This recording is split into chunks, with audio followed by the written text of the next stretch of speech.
Welcome to another edition of SparkCom, the innovation podcast. How are you doing today, Adam? I'm doing excellent, Manny. How are you? Excellent. Very, very well. Good. I wanted to talk today a little bit about leadership, innovation, and logistics. I had the opportunity yesterday to go to a FedEx drop-off at the airport and was amazed by how efficient they were at getting product from my vehicle to the airplane. And it was raining, so it was kind of slowed down. It gave me kind of a stop motion visualization of the process. But then, of course, in the news recently has been the conversation about the post office. And I wanted to talk about when leadership of an organization stands up and says, okay, we're going in this direction. We see this as the next trend. We're going to align ourselves to meet that trend. And then the government or another set of leadership says, I don't think so. So let's use the US Post Office as a good example. And then I want to dovetail into some other sectors that have faced similar situations in the past. Sure, Manny. And so you're right. Here we are in the middle of August 2020, and people are all up in arms whether or not the post office is going to be able to handle mail-in voting. Okay. And a lot of brouhaha happening, a lot of people screaming and yelling. And at the same time, you've got a fairly new Postmaster General with no background in the Postal Service, which may be good, could be a good thing. But anyway, he's changed the top leadership in the post office, pushed about 24 of the top people out of the way, and he's making lots of changes. The union is all upset, and things are in a disarray. So let me go back to my approach to what are the questions we need to ask when we get into this kind of a situation. And people immediately want to say, how do I fix the post office? And I say, well, before I ask the question, how do I fix the post office? I say, what's the value proposition? What is the value proposition of the post office? So Manny, you want to take a stab at that? What do you think the value proposition is? Well, the value proposition is really, it is not delivering mail. It's right. That's too narrow. That we know that's a value delivery system. Yeah, it's really getting information from one party to another in a secure fashion. There you go. Connecting people securely, connecting information securely. You start there and you say, okay, if that's the value proposition, thinking again over the let's go back in time, 20, 30 years, pick it. What is the biggest trend that's had an impact on the Postal Service? Email. Yeah. Digitization. Email and the mobile telephone here. Yeah, digitization. So we can go all the way back to the 1990s. And in the 1990s, the post office could identify that there was a need for change. Why? Because we had this thing called a fax machine. And instead of people writing a letter and sending it in the mail, they could take that same letter and put it in a fax machine and send it to somebody across the telephone. And that started immediately to eat into the post office's revenues all the way back in the 1990s. Now, and so that's where we start. We have to say, wait a minute, the issues we're confronting in 2020 are not new to 2020. They go to the fact that there have been trends in place for 30 years that deal with digitization of information. They started saying, I don't have to send a physical piece of paper somewhere. So this digitization meant that we could first have the fax machine, but then it moved quickly to email, right? So now what happened was I don't need to have a piece of paper at all, right? I can create my letter on my device. Those times it was a PC, obviously now it's a mobile device. And I could say, well, I'll click a button and I'm going to send it somewhere. So that was the trend. And so the post office, you say, well, okay, did that trend mean that the post office needed to go out of business? Well, no more than encyclopedias needed to go out of business because we digitized it, that kind of information, right? So they had an idea. And to be honest, what a lot of people forget, or maybe never knew, was that around the turn of the century, around 2000, the leadership at the post office saw this all happening. And they submitted a strategic plan for the future of the post office. And in that strategic plan, they said, we're going to have to go digital, and we're going to have to be able to help the US citizen accomplish their goals in a digital world. So they did some simple things like stamps. being able to buy stamps online. And as we know, that became successful, right? Stamps.com became successful. It was very successful until very recently, whenever some regulatory change made that much more difficult or unlikely to happen. But another thing people don't recognize was the post office said, wait a minute, we're in a position that we could give everybody in the United States an email address. And we could set up a secure email system that would be for interacting with your federal government. And then down the road, it could interact with your state, county, township, and local governments. So they had this idea at the turn of the century. We could set up a secure email system. Also, we could set up a secure archive. So you could take your birth certificate, digitize it, put it in your archive. You could take your marriage certificate. You could take the title to your car, the title to your house. So instead of paper, you could digitize these things and you could put them in a secure archive. Now, this is kind of important because if you think about it, had they done that in 2000, think about how different Google would be. Yeah. Right? Everybody, instead of relying on Google for our email, and instead of, so we have these people out there providing these services, but we know they look at the service, right? They look at the emails, they read the emails, they see this stuff, and it's not secure. But had the post office done that in the year 2000, well, we'd be in a different place. And simultaneously, we'd have this archive, and people wouldn't be having to run around, trying to get their documents, run them over to the, got my title from the state of Illinois, I need to retitle in the state of Nevada. How do I make that happen? Yeah. And then on top of that, across 20 years, the part of the plan was to build a workflow management system so that when you needed to get a new copy of your Social Security card, you could go online. You needed a new driver's license. It could start with federal documents like your Social Security card, but it could bleed off into state documents. So that what would happen is that getting all this information, getting these things like your birth certificate, getting your marriage certificate, getting your driver's license, copy of driver's license, even now connecting your driver's license to your insurance form, all this could have been in a secure workflow managed by the post office. Now think about how easy that would make our lives, right? It would be tremendously easy. And like you mentioned, the opportunity, the market was there. Yeah. And it was filled essentially by Google. Yes, but Google, because they had to have they had a different approach, which is to have advertisers, and they wanted to search the information and make that available to advertisers.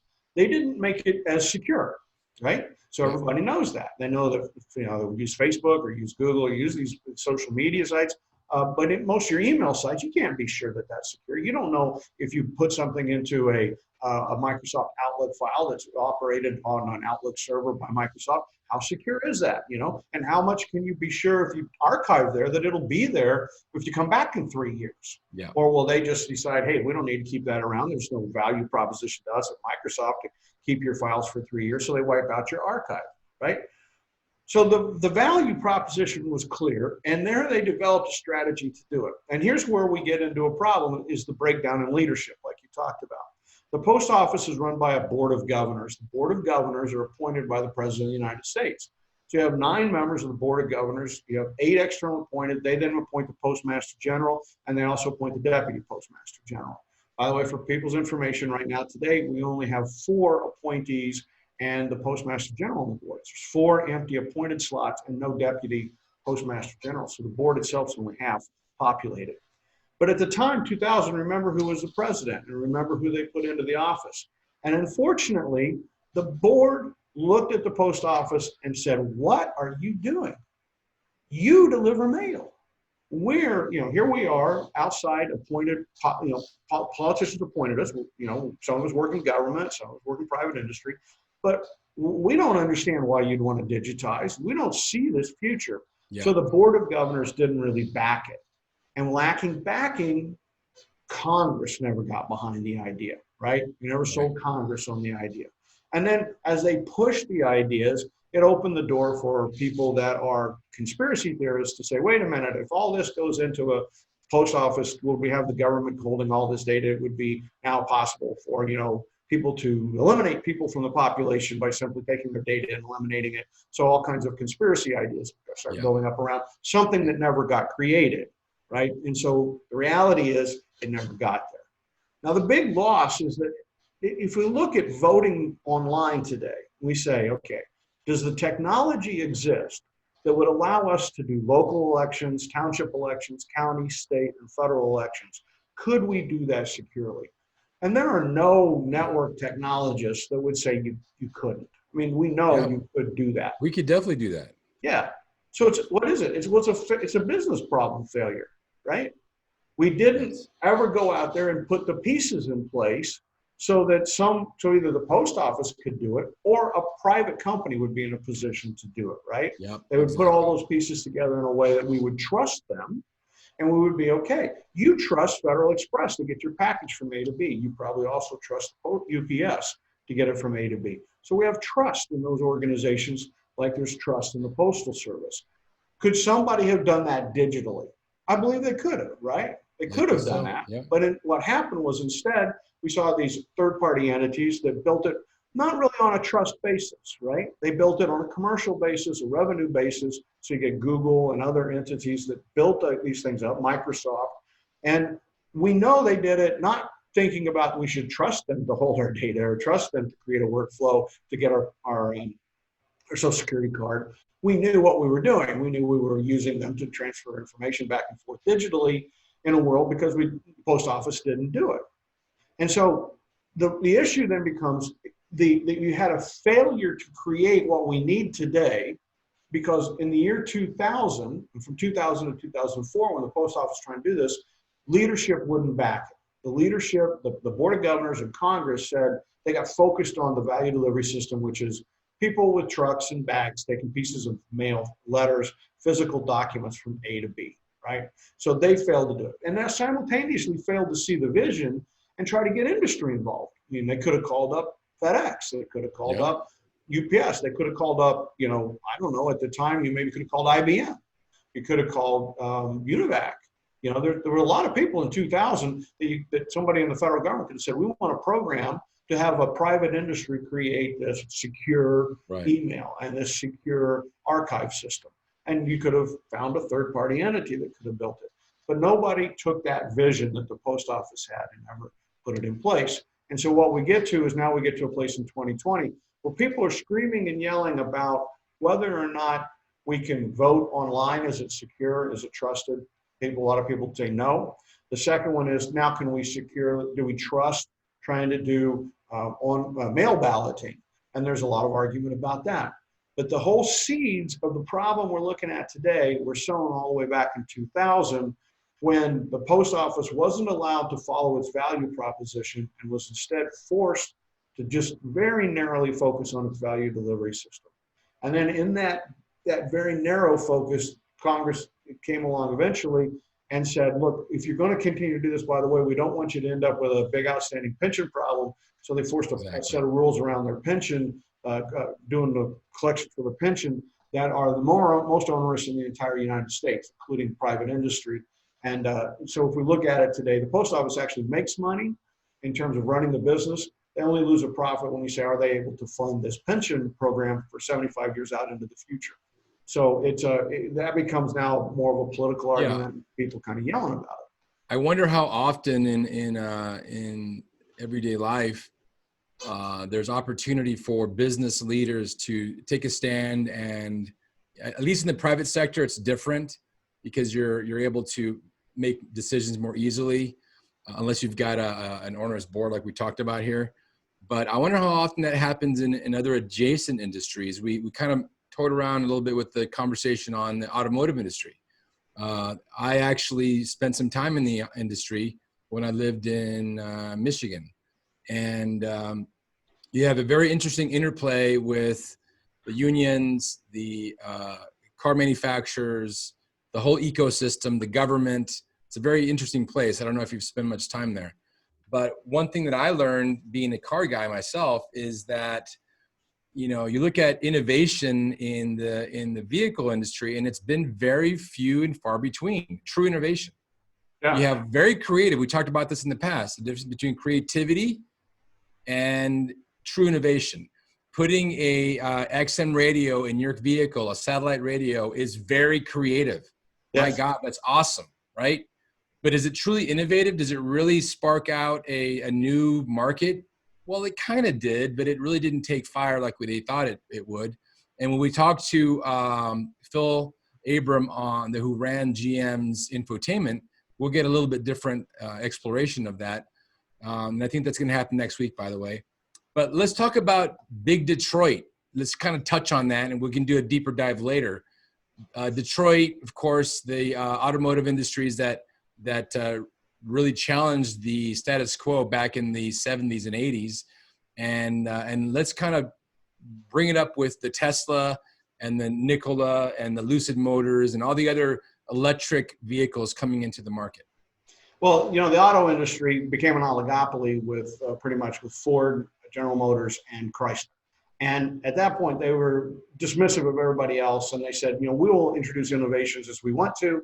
And by the way, we know what customers want. They want a bigger car. They want to have a bigger engine. They want it to go faster. So they were convinced they knew everything they needed to know. And they basically paid no attention to customers after that because they just were convinced and they assumed they knew what the customers wanted.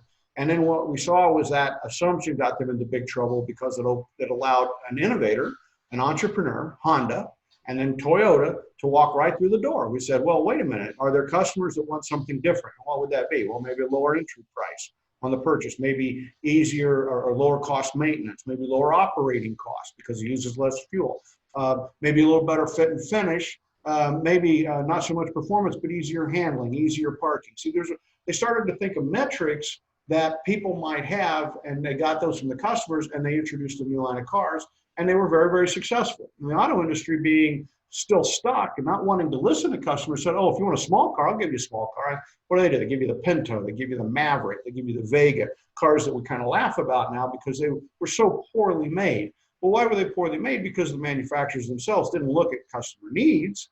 They said, well, I make this big car. Let me try to see if I can make a few fast changes and get something out the door that's smaller.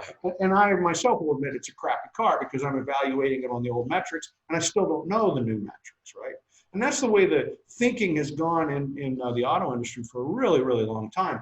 And you thought they would have got over it, right? Whenever they had all the problems with Honda and Toyota emerging, becoming bigger, and getting where they really stole just huge amounts of share from the US manufacturers. And they were becoming global companies, and we saw the reemergence of the German companies.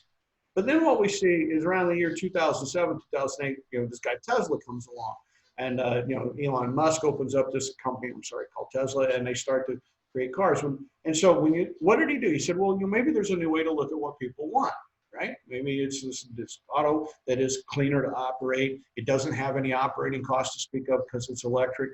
If we build it right, the performance is actually quite good. You know, I could build a 2-passenger sports car that could outperform a Corvette, right? It could be faster off the line, faster 0 to 60, faster quarter mile. So I could do these things. Range might only be 80 miles, but I'm wondering if that's what people care about. You know, if people buy this kind of a car, are they planning to drive it long distance, or would they be okay? And so with the shorter distance. And so you see Tesla come into the market. And the whole auto industry of choice says, this is dumb. This is just dumb. Nobody's going to buy this vehicle. Well, of course, Tesla's selling every single one they can make, right? So at the time in 2009, I wrote a column about why Tesla is going to be wildly successful. And I said it's because they're looking at a new batch of customers that have new needs. And these people are thinking about other things that the U.S. companies are making. And famously, this guy, Bob Lutz, who was considered one of the gurus of the industry, wrote a Forbes article and named me out and said that I was a dope. I didn't know anything about the car industry, and nobody should pay any attention to what I said, that Tesla would fail. Now, interestingly, in 2019, Bob Lutz was still saying Tesla will fail, all right? So it tells you what happens when somebody gets really stuck in their industry and they just don't want to look around. They'll keep saying somebody's a failure even when they're not a failure, right? And that's what happened there with Lutz. But what we saw was that Tesla started to really pay attention to these ideas and simultaneously develop their technology. They kept improving the motors. They kept improving the batteries. And so they started to build out not only the 2-passenger car, but they build now what they say is we need to build a car that people can drive that will meet their needs. They'll be electric, powerful, et cetera. And they come out with a car, the Model S. Once again, the auto industry says, wait a minute, that's a $60,000 car. And people need a $30,000 car. And nobody will buy it. And what do? They sell 100% of the production, right? Yeah. Well, they keep improving their technology. And so then they come down and they say, well, we're going to sell the Model 3. And people kind of like, the auto industry says, well, that's dumb. You're never going to get there, and you'll never make your due dates. Meanwhile, what do? They sell, they sign up something like 50,000 in the first 6 months, 50,000 people put down money to get one of these cars Yeah. that can't be delivered for 2.5 to 3 years. And you start seeing that this is clearly a bunch of leaders in the traditional industry just unwilling to look at their value Right. proposition. I mean, if you look at General Motors or Toyota or one of these big manufacturers, they have the wherewithal and resources to make some serious moves in the electric car business. I mean, if you think about how much stuff, and I've driven around these plants all over the Midwest, the manufacturing facilities, and GM's got, has the wherewithal, but they don't have the mindset. They don't have that vision. And they're fat, dumb, and happy with what they've got, and they're not going to change it. I mean, these big pickup trucks that drive around, and I'm also a consumer of big pickup trucks. I drive a Chevy Suburban. I've got a big family, which is fine. I don't particularly like the idea of driving a small car because of all the big family. But guess what? If there was a capable, large Tesla vehicle that could take 4 kids, me and my fiance around, I might consider it. We see not only Tesla's going for that market, but there are competitors in the truck business going out for the pickup truck and also the very large trucks, right? Even electric semi-trucks. Absolutely. And building into them now, what we see is it's not merely an electric truck. They can be autonomous, right? They can drive themselves. And they can manage their own use of power in terms of speed and distance. So there's more innovation being added. So that when that comes to market, it's not easy for somebody that's in Detroit to say, well, let's just make an electric truck. Because, well, where are you on autonomous vehicles? And where are you on power management? And by the way, where are you on charging stations and battery technology and all those other bits? And they're sort of like, well, I guess we're nowhere because we never really started because we kept waiting. You see, that's the problem with people that get stuck is they get waiting. But on the other side of that are the entrepreneurs. And so you sit and say, okay, let's get back to this idea. We saw what Elon Musk did. And not only did he keep improving the technology of the car, don't forget, he bought Solar City, which was a company he'd started, but it was a separate company. And he said, why? Well, because we're going to be able to make electricity that you can put in your home. We're going to give you battery walls that you can store electricity in your home. And then we're going to, make it possible. We're going to go out and put charging stations all the way across the United States. And this is one thing the auto industry would never consider. They're like, hey, the oil companies put up all the gas stations. Right. When somebody said, well, you need charging stations. Tesla said, well, let's go build them. Let's build out that infrastructure. They're ready to do it. And now we can apply that to the problem we have right now with voting. You're not going to get this done. We're going to have a political morass through this election. I have no idea how it's going to turn out. But what I can say is if you said, well, where do I want to be in 2024, you sit down and start thinking like Tesla thought, well, what's the first thing I do? How do I get a secure ballot? How do I get something secure with the customer? How do I get a secure email, get a secure connection, get these little bits and pieces? And then you do it by going to some city and you say, you know what, let's take a city like Wichita or maybe even a smaller city. I'll take some city of 30,000 people, but take a smaller city and say, we'd like to do an election in your city and see if we could make this work. And maybe we'll have everybody do an electric ballot. We'll have everybody do a traditional ballot and you'll be a test city. And, maybe we'll compensate people for filing both ballots so that we can then at the end of it do a comparison, see how the numbers come out. You start doing some tests and you'd start that small and you try to do it in a city, maybe a bigger city, maybe a township, maybe a county. And then as you start to prove the technology works, you start saying, wait a minute, okay, I got the bits coming together. I've got the what happens on the device that the user has. I got the network piece. I got the server piece. I got the communication link piece. I got the archive piece. I got the verification piece. I'm getting these pieces to work. Can I now make it bigger? So you go someplace like Alaska or Nevada, where you have a lot of geography and not a lot of people. And you say, okay, you would be really helped if you could vote online. Let's do a test in your state. And then you see if you could get that to work.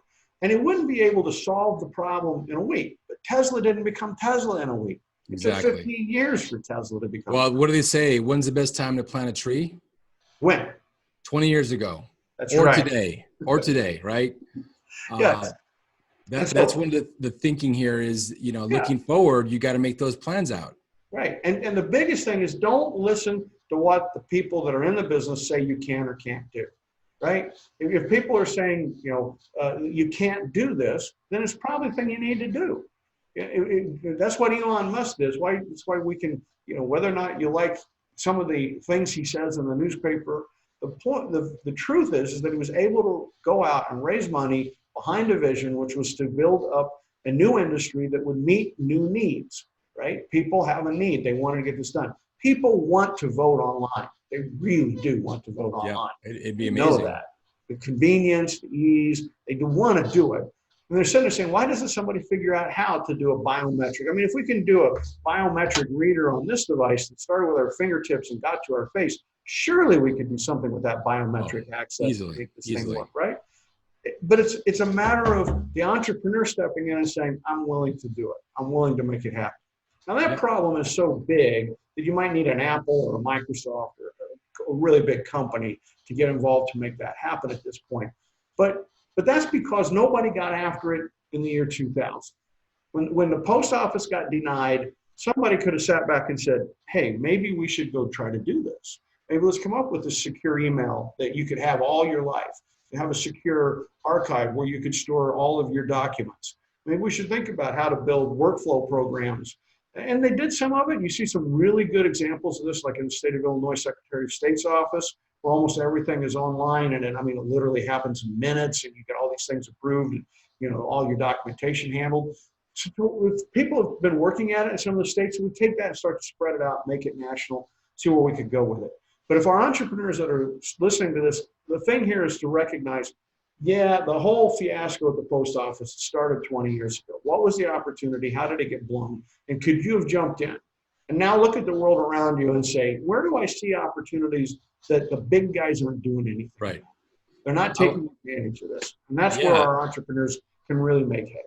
I think I totally agree. And I think that if there is a map of possibilities of the status quo that we can put out as entrepreneurs, we got to look, as we've talked about before in the past, at the periphery, right? Where is it that people are saying that's a great idea, but it just can't be done? Yeah. Right. And I think there's the opportunity for innovation there. And a lot of it has to do with courage, right? Yep. Standing up and, the test of time is always difficult when you're bombarded by constant no's, constant rejections, like Elon Musk was, right? Whether or not you like him or don't, he's really made a lot of inroads in both electric cars, tying in Solar City, the whole concept of the Hyperloop. You have lots of people right now laughing at him saying, what are you doing? This is a complete waste of time. Well, somebody might have said that about the vehicle, the S model, the Model S. Somebody might have said that about a lot of things that he's done. And there's also other innovators that have been courageous. And I think people forget about that. A lot of no's doesn't mean that it can't actually happen. Yeah.